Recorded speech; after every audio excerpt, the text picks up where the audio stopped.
J'ai l'impression de vivre dans un espèce d'univers parallèle ce matin à écouter encore une fois les conservateurs venus nous parler de la taxe carbone. Je ne sais pas dans quel univers il est. Moi, dans les derniers mois, j'ai fait une tournée du Québec. J'ai rencontré plus de 400 organismes en logement, le Réseau québécois des OSBL d'habitation, le Réseau de solidarité et itinérance du Québec, les groupes de GRT, plus de 400 organismes qui s'occupent des itinérants, qui s'occupent des femmes victimes de violences conjugales, qui s'occupent de construire du logement social.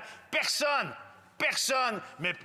ne m'a jamais parlé de la taxe carbone. Ce qu'ils veulent, c'est que les gouvernements investissent, que la stratégie nationale sur le logement, qui est un échec, soit revue, qu'on signe un chèque au Québec pour qu'on construise des vrais logements que les gens peuvent habiter. C'est ça qu'ils veulent, les gens. Jamais personne m'a parlé de la taxe carbone. Dans quel univers vivent les conservateurs?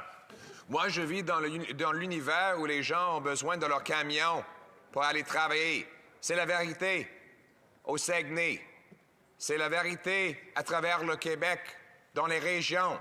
Le Bloc a oublié les régions du Québec parce que le Bloc est obsédé par le plateau Mont-Royal où la gauche est totalement obsédée par des taxes, par la concentration de pouvoir dans l'État. Je trouve ça ironique que le Bloc veut radicalement augmenter les taxes sur les Québécois dans les régions pour ramasser tout l'argent entre les mains du gouvernement fédéral, plus de pouvoir pour le fédéral, moins de pouvoir pour les Québécois. C'est ça le vrai agenda. Le Bloc est déconnecté des Québécois.